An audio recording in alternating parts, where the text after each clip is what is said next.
আসসালামু আলাইকুম। একটা জটিল প্রসঙ্গ নিয়ে কথা বলতে এলাম। বিষয় হচ্ছে যে বেশ কদিন থেকে নেট দুনিয়া অর্থাৎ ফেসবুক, ইউটিউব, আদার্স যতগুলো সোশ্যাল মিডিয়া আছে সেগুলোতে একটা নিউজ দেখলাম সবসময় খালি ভাসে সামনে, চোখের সামনে। তো আমি ভাবলাম সাধারণ মানুষ যেমনটা ভাবে আমিও তাই ভাবলাম যে জামাত ইসলাম মানেই তো হলো সাচ্চা ইমানদার। যাই হোক, সবাই ইমানদার হবে এমন কোনো কথা নয়, কিন্তু ইমানদার হতে হবে, তার মানে ভালো মানুষ হতে হবে। নিউজটা হচ্ছে এরকম যে জামাত ইসলামের এক নেতার বাড়িতে 99 বস্তা চাউল পাওয়া গেছে, যেটা সরকারি চাউল নাকি, এটা মিডিয়ার ভাষ্য মতে। আজকেই আবার দেখি ওই নিউজটা উল্টো হয়ে গেছে, যে 99 বস্তা চাউল সেই জামাত নেতা ফেরত পেল। সরকারি বা যারা তদন্ত করেছে তারা এটা দেখেছে যে না, সরকারি চাউল না, এটা হচ্ছে তার ব্যক্তিগত চাউল, তার ব্যবসায়িক চাউল। তো আমার কথাটা হচ্ছে, হুট করে কোনো জিনিসকে না দেখে, না জেনে, যাচাই না করে সেটা নিয়ে তোলপাড় করা তো ভালো মানুষের কাজ না। আমি শিওর যার পিছনে এই মিডিয়া প্রপাগান্ডা শুরু করেছিল তিনি নিশ্চয়ই ভালো মানুষ, নাহলে তার পিছনে লাগার কোনো মানেই হয় না। আমি যতটুকু দেখলাম তার মানে হলো জামাত ইসলামে যারা আছে তারা বেশ ভালো মানুষ হতেই হয়। আর ভালো মানুষের পিছনে শয়তান সবসময়ই খোঁচা মারতে থাকে।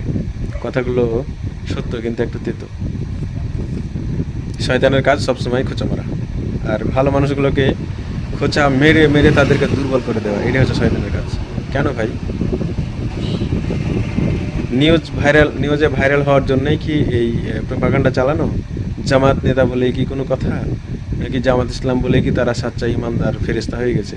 হতেও পারে তাদের ভুল, তাই বলে তো একটা বিষয়কে নিয়ে এত তোলপাড় করার কোনো কিছু ছিল না। এটা তো আগেই তদন্ত করার কথা ছিল। এর দায় কে নিবে? কি মিডিয়া নিবে? না, এরা তো শুধু চাচ্ছে যে ভিউ।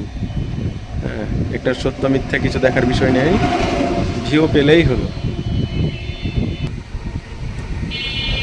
আরেকটি বিষয়, স্পর্শকাতর বিষয়, যদিও সত্য, তারপরে আমি একটু তিক্ততা অনুভব করেছি। সেটা হচ্ছে, আমি আজকে আমার ছেলের চিকিৎসার জন্য গিয়েছিলাম, এক্স রে করানোর জন্য। তো আমি জানি না এক্স রে করাতে সঠিকটা কত টাকা নেই, আমার কাছে 500 টাকা নিল। আমি এক সপ্তাহ আগে আমার ফুফুর চিকিৎসা করানোর জন্য সেই একই মেডিকেলে গিয়েছিলাম। ওখানে পরিচিত লোক থাকাই ওখানে দেখলাম যে না, 400 টাকা নিল। আমি সেম কাজটা করলাম আজকে গিয়ে আমার ছেলের চিকিৎসার জন্য, যে ভাই আমি তো আমার ফুফুর চিকিৎসা করে গেলাম সেই এক সপ্তাহ আগে, সেখানে তো 400 টাকা নিলেন। তো রিসেপশানে যে মেয়েটি ছিল সে বলছে, আমি তো রিকোয়েস্ট না পেলে সেটা করতে পারবো না, তবে 500 টাকাই দেওয়া লাগবে। আমি নেহায়াত আর কিছু বললাম না, 500 টাকা বের করে দিয়ে বললাম আচ্ছা রাখেন। 500 টাকাই রাখলো বেচারি। তাহলে এটা কি আমরা এখনও রিকোয়েস্ট কোটায় আছি, নাকি পরিচিত কোটার ভিতরে পড়ছি, নাকি আমরা সাধারণ জনগণ বলে কোনো কোটা নেই আমাদের? কোনটা? প্রশ্ন আপনাদের কাছে থাকলো, যারা মেডিকেল সেকশনে থাকেন, বিভিন্ন পাবলিক ফাংশনে থাকেন, যারা